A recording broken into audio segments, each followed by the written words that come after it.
সবাইকে আসসালামু আলাইকুম। ওই শুভেচ্ছা জানিয়ে শুরু করছি আমাদের আজকের কাজ। আশা করি আপনারা সবাই ভালো আছেন আল্লাহর রহমতে, এবং আপনাদের দয়ায় আমিও ভালো আছি। আজ আমরা আলোচনা করব সাক্ষ্য আইনের 52 থেকে 55 ধারা নিয়ে। ক্লাসটি খুব ছোট হবে কারণ সাবজেক্টে ছোট, অর্থাৎ চরিত্র নিয়ে আমাদের আজকের আলোচনা।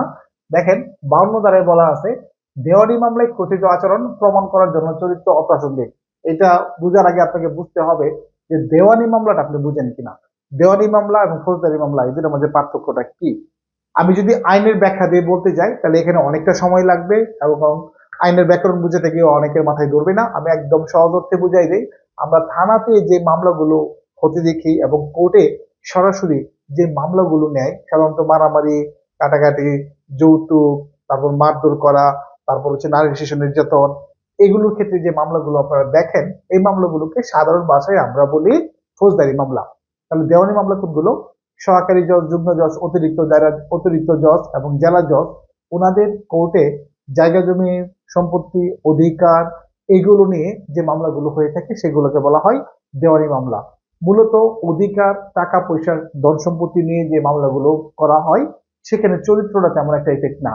ওই সম্পত্তির উপর আমার অধিকার আছে কিনা, হিস্সা আছে কিনা, আমার উত্তরাধিকার আছে কিনা, এটাই মূলত এখানে বড় প্রশ্ন হয়ে দাঁড়ায়। এই জন্যই মূলত বলা হয়েছে 52 ধারায়, দেওয়ানি মামলায় কথিত আচরণ প্রমাণ করার জন্য চরিত্র অপ্রাসঙ্গিক। অর্থাৎ দেওয়ানি মামলার চরিত্র যেখানে থাক না কেন, আপনার এই ক্ষেত্রে আপনার কোনো প্রভাব ফেলবে না। অর্থাৎ যেমন ধরেন, 4 জন ভাই যদি থাকে, সেক্ষেত্রে 3 জন ভাই খুব ভালো চরিত্রের, একজন ব্যক্তি আছে একটু অসৎ চরিত্রের বা সে মাদকাসক্ত, সে কি বাবার সম্পত্তি কম পাবে কোনো অংশে? না, জীবনেও কোনোভাবে তিনি কম পাবেন না। আইনগতভাবে 4 ভাইয়ের সম্পত্তি সমান ভাগে বন্টন হবে, কারণ এক্ষেত্রে চরিত্র কোনো আপনার ভূমিকা রাখে না।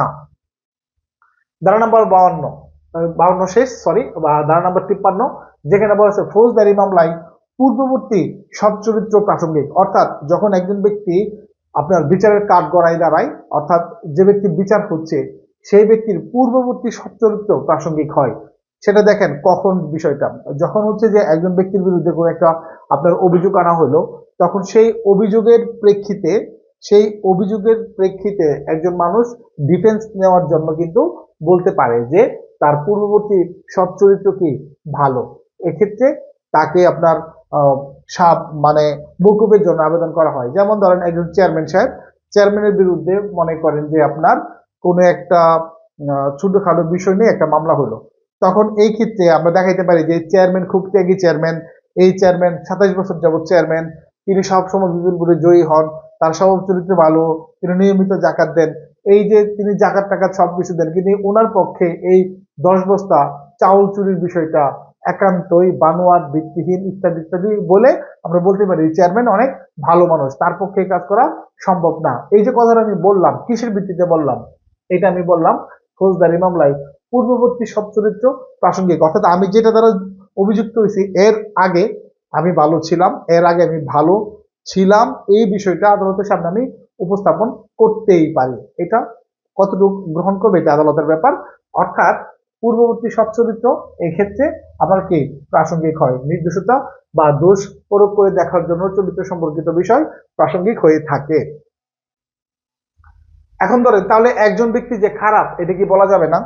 একজন ব্যক্তি যে খারাপ এটা কি বলা যাবে না? হ্যাঁ, এটা বলা যাবে। সেটা কখন?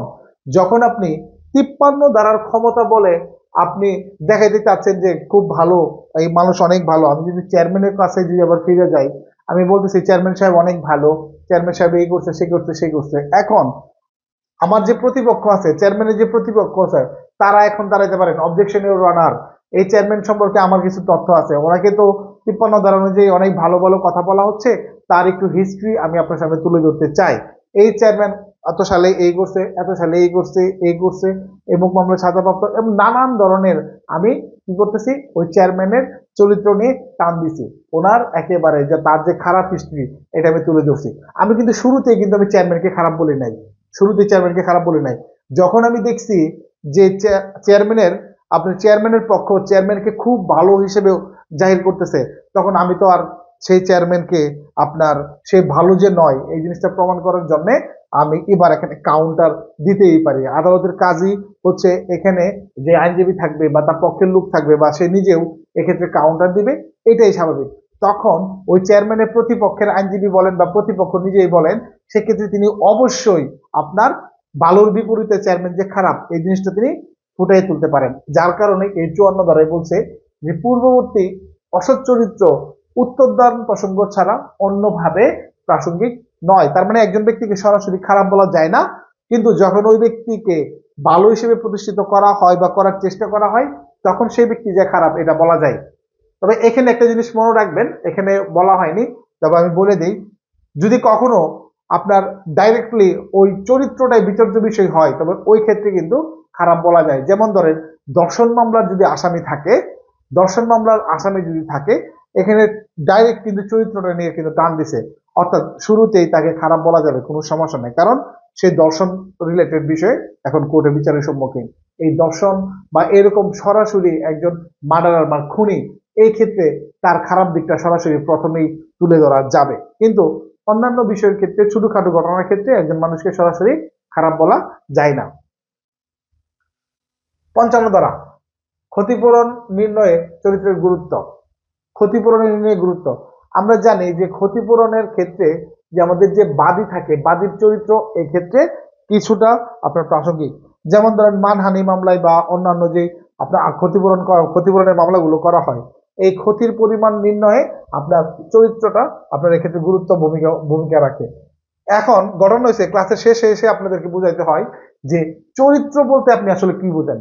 আমরা চরিত্র বলতে প্রথমত মাথায় যে জিনিসটা আসবে আমাদের, সেটা হচ্ছে নৈতিক স্থলন জনিত যে বিষয়টা, অর্থাৎ একজন মানুষের ক্যারেক্টারটা, মানে আমি যদি একদম খাঁটি বাংলায় কথাটা বলি যে আপনার নারী গঠিত বিষয় বা নারীর ক্ষেত্রে পুরুষ গঠিত বিষয়, এটাকে আমরা মূলত চরিত্র হিসেবে দেখি। আসলে এটা একটা চরিত্রের একটা ক্ষুদ্রতম অংশ, এছাড়াও কিন্তু অন্যান্য কিছু কিন্তু চরিত্রের একটা পর্যায়ে পড়ে। কিরকম, একজন মানুষ নামাজ পড়ে 5 ওয়াক্ত, এটা কিন্তু চরিত্রের একটা বৈশিষ্ট্য। একজন মানুষের অনেক টাকা পয়সা আছে, এটাও কিন্তু তার চরিত্র। একজন মানুষের লাইফ স্টাইল এইরকম, এটাও কিন্তু তার চরিত্র। অর্থাৎ একজন মানুষের এ টু জেড সবকিছুর সংমিশ্রণ, সবকিছুর সমষ্টি হচ্ছে গিয়ে একজন মানুষের চরিত্র। অতএব যখন ক্ষতিপূরণের মামলা করা হবে, একজন রিক্সাওয়ালা যদি মনে করেন এক্ষেত্রে তিনি কত টাকা তার ক্ষতিপূরণ হিসেবে দাবি করতে পারেন যে তার মানহানি হয়েছে, 10 কোটি টাকা দাবি করতে পারবেন? পারবেন না। 10 লক্ষ টাকা চলে। কিন্তু একজন শিল্পপতি তিনি আপনার কি 20 কোটি পর্যন্ত তিনি দাবি করলে কি এটা অপ্রাসঙ্গিক হবে? না, হবে না। তাহলে মামলা কিন্তু দুজনেই করতেছে, উনিও রিক্সাওয়ালাও মানহানির মামলা করলো, আবার এই শিল্পপতি তিনিও কিন্তু মানহানির মামলা করতেছেন। রিক্সাওয়ালার ক্ষেত্রে 10 লক্ষ পর্যন্ত এটা মোটামুটি চলে। কিসের জন্য এটা আসতেছে? কারণ তার স্ট্যাটাসের ক্ষেত্রে জিনিসটা আসে, সামাজিক স্ট্যাটাস। একইভাবে আপনার যখন শিল্পপতি মামলাটা করতেছে ওই ক্ষতিপূরণের মামলা, তখন কিন্তু 20 কোটি টাকা স্বাভাবিকভাবে এখানে প্রাসঙ্গিক হয়, কারণ তার স্ট্যাটাস, চারিত্রিক স্ট্যাটাস অনুযায়ী এটা আপনার প্রাসঙ্গিক হয়। এই জন্য বলতেছি যে ক্ষতিপূরণ যখন কোনো মামলা করা হবে, সেই ক্ষতির পরিমাণ নির্ধারণে চরিত্রটা ভূমিকা রাখে এবং সেটা প্রাসঙ্গিক হয় আমাদের এই 55 ধারা মোতাবেক।